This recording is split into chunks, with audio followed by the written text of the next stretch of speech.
8:08 p.m. in Tulsa, Oklahoma. A caller called 911. 911 operator. Do you need police, fire, or medical? Caller. Police. The caller said he is at the corner of 54th Street and Johnstown.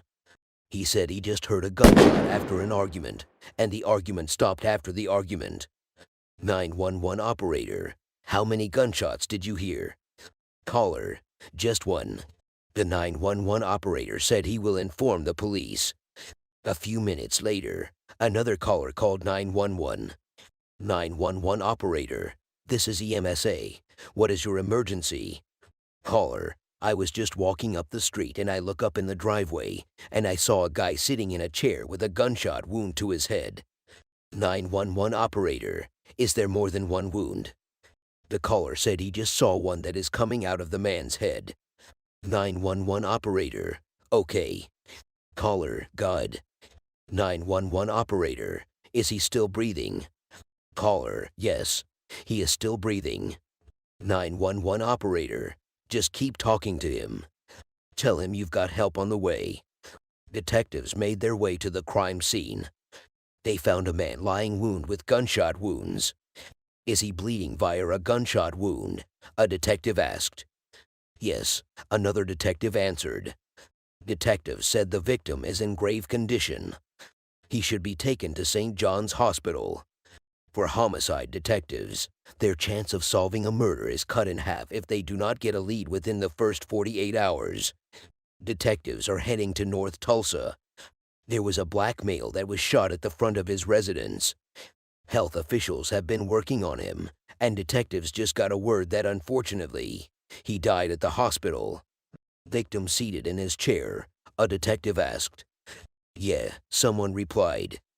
He said apparently when they were out there, he had a hospital bracelet worn with the name Sidney on it. The victim did. A detective asked again. The victim did. He replied. 55 years old Sidney Ray was born and raised in Tulsa. After earning a bachelor's in communications, he served in the Army for a year and a half before being honorably discharged. When he returned home, he attended truck driving school and worked as a landscaper. He was survived by his mother and 3 children. A detective said he believed that Sidney was shot. He said he was shot once. He said the bullet didn't pass all the way through but stayed in his head. Sidney was shot once on the right side of his head. A detective at the crime scene said he is not seeing any blood spatter on the wall or anything. He said what this tells him is that Sidney was probably leaning forward when he was shot. In the course of searching the crime scene, a detective saw a 9mm casing and 2 different types of cigarettes. So, who else lives in this house? A detective asked. No one answered the door. Another detective replied. A female detective at the crime scene said she has talked to the person that owns the house. She said the owner of the house told her that Sidney and 2 other people lived in the house. She said she gave her the name of the 2 other people. Perfect, a detective answered. Patrol learned that Sidney's housemates have been out of town for 4 days. What this shows is that Sidney was at home alone when he was shot. Only the neighbor who called 911 would be able to provide some information that can give detectives a lead. Detectives have a witness. She said she hears Sidney arguing with someone moments before the shooting, but she didn't hear what they were saying. She said she heard the suspect talking to someone. Like shoot him, a detective asked. Yeah, just like that. She said after that, she heard a gunshot and everything just went quiet. She said she looks out her window and she saw 2 black males. She said one black male and the other she can tell who he is. She said the suspects fled to an open garage next door. She said they were only there for a couple of seconds. After that, they came out down the driveway and entered a white car. She said the suspect car did not start. She said she saw him grabbing a tool to start the vehicle, and they took off and go through the west. How did the garage door get closed? A detective asked. That's $1 million question. We do not know how it got closed, another detective replied. Detectives knocked on the door of one of Sidney's neighbors. "What do you know about this house next door?" a detective asked. "I do not know anything about it. I just know the neighbor. He is always outside fixing on his car," he replied. "What does he normally drive?" the detective asked again. "He drives a blue Mustang," he replied. "Have you seen any white cars there before?" the detective asked again. "No," he replied. "Do you know the name of the guy that lives next to you?" the detective asked again. "No, I don't," he replied. He said it's a young couple that lives there. The detective asked him if he knows the victim's name. He said he doesn't know him either. The detective asked if he has seen a neighbor associate with the victim before. He replied in the affirmative. The detective said he was going to leave his number with the neighbor. He told him to call him if he happens to hear something. The detectives think they might have to search the garage. They cannot search it immediately, though, because they need a warrant from a court of competent jurisdiction. 2 hours in, Sergeant Brandon Watkins speaks to Sydney's brother and sister-in-law who were away on vacation. They said they heard from a neighbor that Sydney was shot. Sergeant Brandon told them that Sydney was taken to St. John's Hospital after he was shot. But unfortunately, Sydney died. Sergeant Brandon asked them if they knew anybody that Sydney was having any kind of trouble with recently. They said they do not know anyone Sydney was having any kind of trouble with. Sergeant Brandon ended the call after thanking them for speaking to him. Sergeant Brandon told other officers that Sydney's brother and sister-in-law told him that Sydney was shot in his chair at that residence on the 15th of May last year. He said they made him know that it was 2 young guys that shot him then. They said he was shot in the back and stomach then. Another detective said their story has explained why Sydney had bracelets on his wrist. He said Sydney's brother said he couldn't let him stay in his house because he was throwing trash in the neighbors' yards, and he was aggressive with everybody. He said there was a lady who said yesterday, or the day before yesterday, the guy that was sitting in the chair out there started screaming at her. The guy told her to get out of his sight. While the team waited for a search warrant to search the victim's house and garage, a detective said someone just showed up at the house. He said they might be able to get a waiver. "Do you live here?" a detective asked him. "Yes, sir, I do," he replied. "Do you mind signing a waiver for us to search your garage?" a detective asked. "Yeah," he replied. As officers searched the garage, they began to see different ammunitions. They found 5 guns, including a 9mm Luger and a cock gun. The detectives believe they may have found the weapon used for the murder. The owner of the house swore that he does not know these ammunitions exist in his garage. A detective said he will send the ammunitions to ballistic for investigation. The detective asked him if his garage door was up. He said no. He said his garage door was not open. The detective asked again if there is any way they can get into his garage door. He said the back door doesn't lock. The detective told him that he has talked to a couple of his neighbors, and they said he has associated with the people next door. He said he is a mechanic, so he always works on their cars. The detective asked him about the guy that drives a white car and sits at the front that needed to jumpstart before he left there tonight. He said he doesn't know what white car the detective is talking about. "Listen, these cats were in your garage. They probably dumped the murder weapon off in your garage. I want you to think about this. Who have you seen over there? And what kind of activity have you seen over there?" the detective asked him. He said honestly, he did not see any activity over there. He said he doesn't associate with anybody. He asked for the detective's number so that he can call him when he sees any activity going on over there. Another detective suggested that Dylan be taken downtown. He said the detective should apply some type of pressure on him and see if he will stick with the story he told them initially. The detective said what the guy said made no sense to him, because if it was one gun they found stashed in his yard or under a trash can, it would have been understandable. But the numerous guns found in his yard suggest he still has a lot to say. The detective who had a chat with Dylan said his interaction with him suggests to him that he was believable. He said he has been wrong before. So, If the other detective suggests he should be taken downtown and interrogated more, then they should go ahead and do it. A detective went to the Dillon door again and knocked. Immediately he came out. The detective told him to put on his shirt, his shoes, and bring along his phone real quick. As soon as they arrived at Homicide, Dillon was taken to the interrogation room for questioning. The detective said he appreciates his coming down to Homicide. He said he knows it sucks. Dillon interjected quickly and told the detective that he can have his phone if that is what he wants. The detective asked him if he doesn't have any issues with him looking at his phone. He said he doesn't. He said the detective can go through his pictures and his contacts. Another detective came into the interrogation room during the interrogation. The detective that was talking to Dillon gave the detective Dillon's phone, and he told him that Dillon has permitted them to check his phone. He said he has permitted them to do whatever they want to do with his phone. The detective continued his interrogation while he gave the phone to the detective that joined him. He asked Dillon about the guns that were found in his garage. He said, "Is there any way that Dillon's fingerprint or DNA is going to be on those guns?" He said no. "How do you know that?" the detective asked again. He said he hasn't touched any of those guns, so there is no way his fingerprints will be on the guns. The detective asked him again if any of his neighbors have entered his garage before. No, he replied.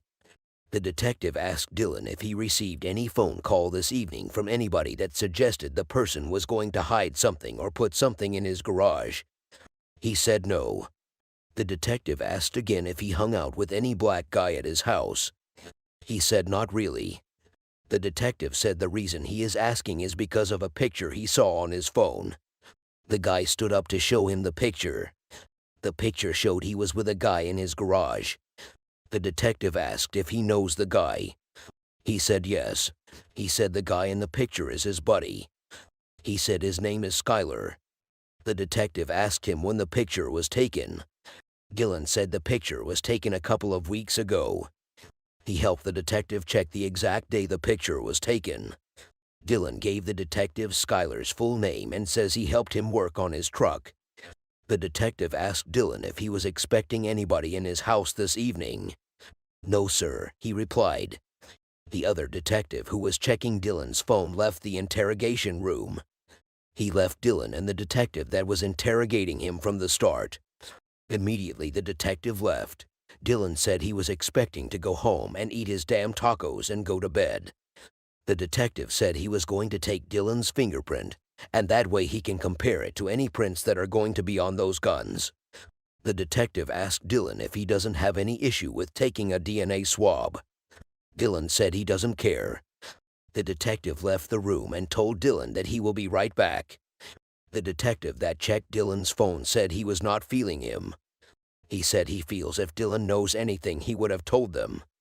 Detective Reggie asked the detective that interrogated Dillon if he mentioned a black male known as Skyler. The detective said he did. Detective Rogers said he blew that up. Detective Reggie himself made his way to the interrogation room to interrogate Dillon. Detective Reggie, "Hey, you look tired, man. Let me ask you something. Is Skyler your friend?" Dillon, yeah. Detective Reggie, you said he is a black male. Dillon, yeah.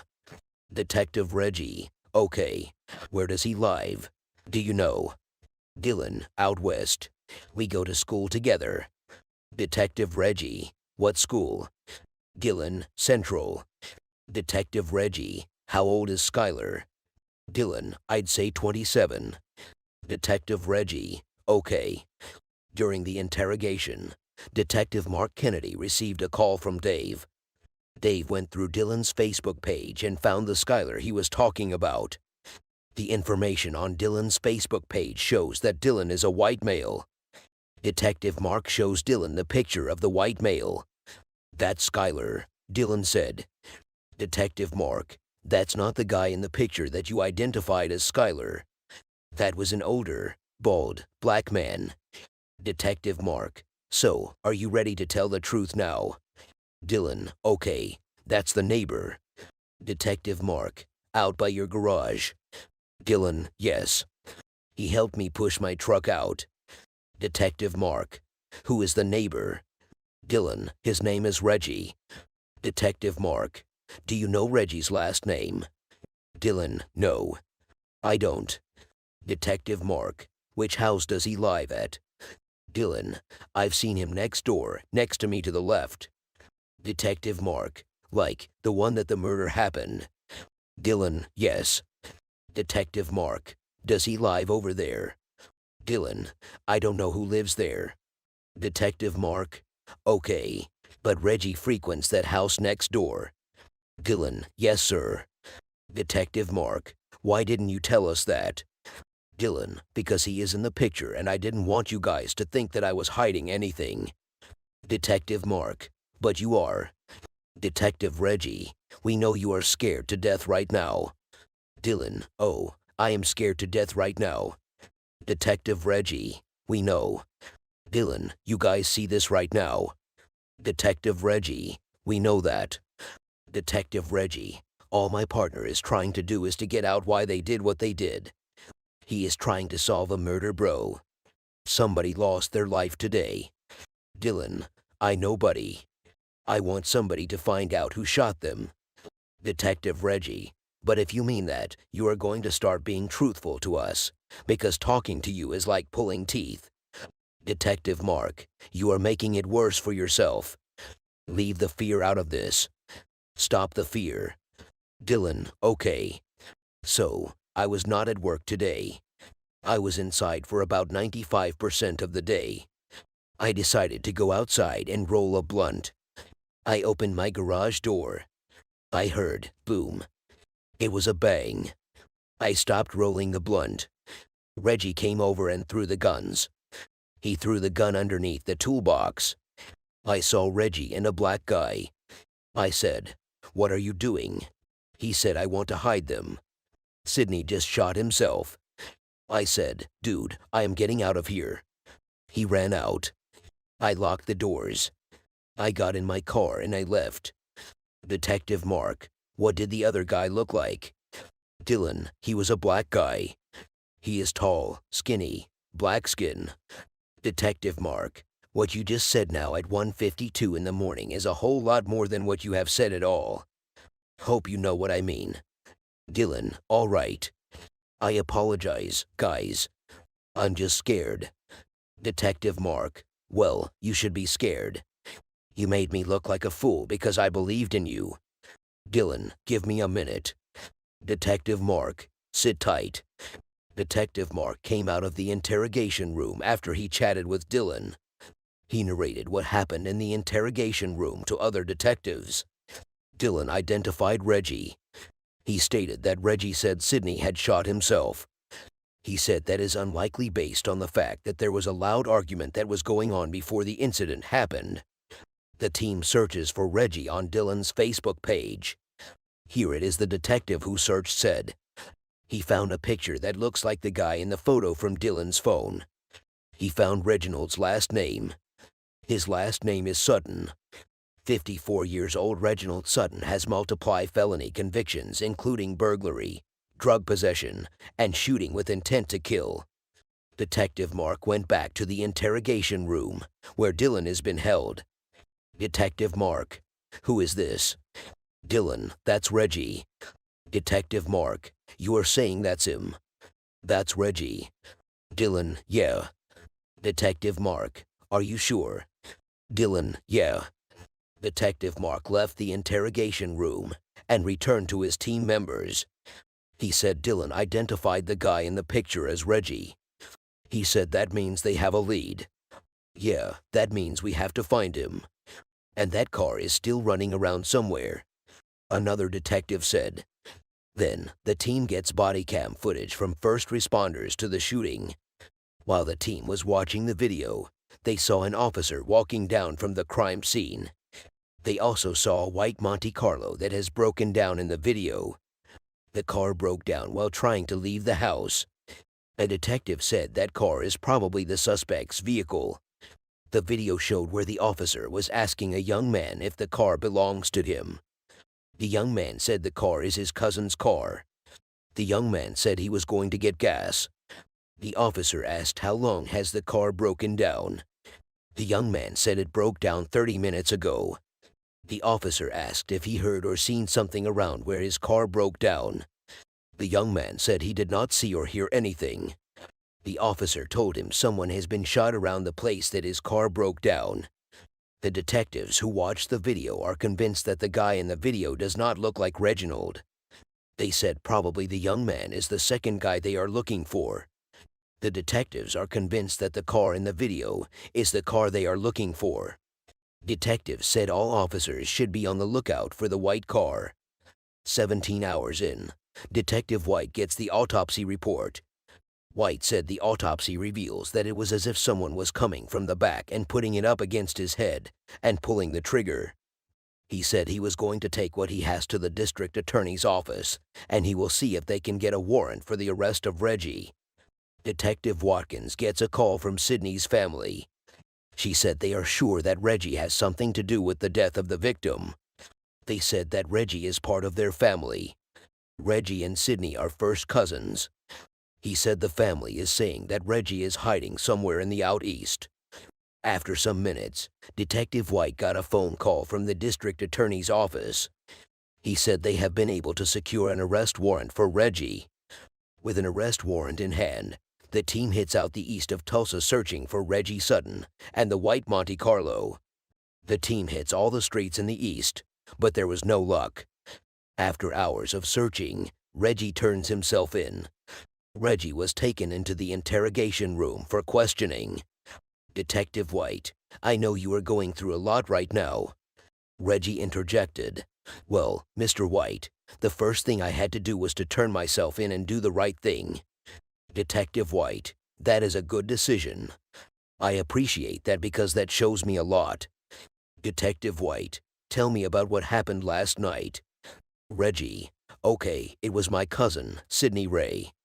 I was over at the house. Sidney Ray does crack and he gets on it and starts fighting people, chucking bricks at people, cursing people. He's kind of crazy, you know. So, I said this is my first cousin. First of all, Mr. White, let me let you know, his mother and I are sisters. He started yelling and woofing, and that's how he does. So, I say, chill my cousin. You can be doing people like this. You yell at everybody that comes into this yard. After some few minutes, he pulled a 9mm out. I said, I'm your cousin, man. Are you going to do that to me? So he sat back down and sat in the brown chair he was in. So he started doing it again. That was when I walked up to him. So he took a knife and hit me on my belly. So he took the gun out. I said, are you going to do that to me like that, man? So we started dragging it. It went off. Detective White interjected. Reggie, it went off, sir. Detective White, you know I have interviewed a lot of people out there last night. Some of the people I interviewed lived in that area, and they said it was not only you that was up there. They said there was another male that you were with. I am interested in knowing who he is. Who were you with? Detective White asked again. Reggie, Terry Ratliff. Detective White, I need to find Terry because he could corroborate your story. Do you know his number? Reggie, I don't have a phone. I do not know it by heart. Detective White, is he the one? Did he leave in the car? I mean the white Monte Carlo. Reggie, yes. Detective White, where is the car right now? Reggie, it should be at his mother's house. Reggie gives the location of Terry's mother's house. Reggie, I'm letting them know about the car. A few minutes later, a detective said Detective Warren has found the car. He said when they went and knocked on the door to get permission to tow it off the property, a guy answered. The guy that answered was Terry. Terry agreed to talk and he was brought to homicide. When Terry got to homicide, he was taken into the interrogation room for questioning. Detective White and Detective Kansas Corps entered the interrogation room. Detective White, just tell me the truth, that's it. Terry, I'm fixing to tell you. Terry continued. He said Sidney was right there. He said when Sidney smoked some dope, He usually gets irritated and starts talking a little noise about people. He said Sydney got up in Reggie's face at one point in time, and Reggie also got up in his. He said before he knew it, Sydney was sitting down, and Reggie was all over him. He said Reggie was getting ready to whoop Sydney. He said Sydney scratched him a little bit. He said Reggie came to him and showed him a scar on his stomach. He said that was when Reggie told him to hand the gun over to him. He said he didn't want to give Reggie the gun, but Reggie intimidated him. He said he handed the gun to Reggie. The next thing he knew was Reggie shot Sydney in the head. Detective White: okay, that's it. Terry: he murdered that dude. Detective White: that's the part I need to know exactly clear about. So how did he do it? Where was he standing when he did it? Detective White asked again. Terry: right over him. He grabbed the gun, went back over to Sydney, and stood over him. He backed him back. Sydney was still talking then. Detective White: what was he saying? Terry: he was saying, shoot me, shoot me. Terry said the next thing he heard was a gunshot. Detective White: where did he shoot him? Terry: it was on the right side of the head, I guess. That's all I know.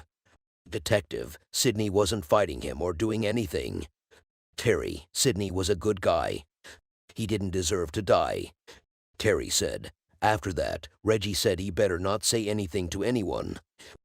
He says Reggie told him to hide the gun in Dylan's garage. He said he grabbed the gun. He said he took it up and pits it up under the tool chest. Detective White: when you reached under there to get rid of that gun, did you see any other guns? Terry: I didn't notice any. Detective White: where did you go from there? Terry: I tried to leave but the car didn't start. He hopped in the car with me. He said Reggie said they needed to get away before someone calls the police. He said Reggie said he should stay. Reggie shot himself if anyone asked. Terry said he told him they were going to detect that he didn't shoot himself. He said they ran back to Dylan's house and Dylan drove them to a gas station to fill up a gas can. He said when they came back, they dropped him off the car. He said he saw the police walking towards the car shining a light on it. He said the police asked if the car belongs to him. He said he told them they went out to fill the car because it ran out of gas. He said he got the car started and he immediately went to his mother's house. He said he stayed right there till morning. Detective White: I'll be right back. You can hang here real quickly. Detective White returned to the interrogation room, where Reggie was being held. Detective White: well, the version that we got from your friend over there was a little bit different from yours. Reggie: how far was I off? Detective White: quite a bit. Detective White: here is what I think happened based on the version that he told me. I do not doubt that Sydney has got some issues. I think we can agree on that. Reggie: yeah, we can. Detective White: I've heard about how he is kind of so forth, and I think he was probably running his mouth to you and being disrespectful. Reggie interjected. He showed the scar on his stomach to Detective White. He said that was when Sydney stabbed him. Detective White: that was what pissed you off. Reggie: pissed the out of me. Detective White: then you decided to handle it, and it went too far. Reggie: yeah. So, what will I be charged with, Mr. White? It could be no self-defense for what he did to me, could it? Detective White: no, I don't think so. I think that it raises it to another level. Reggie: I understand. Less than 24 hours after Sydney was murdered, Detective White solves his case. Reginald Sutton subsequently pleaded guilty to first-degree manslaughter and was sentenced to 25 years. Ballistics testing confirmed that a 9mm pistol in Dylan's garage was the murder weapon. None of the other guns found in the garage were determined to be involved in the murder. Dylan later admitted to helping Reggie and Terry flee the scene. Dylan and Terry were not charged in connection with the case. 9 months later, Sydney's family remembers him.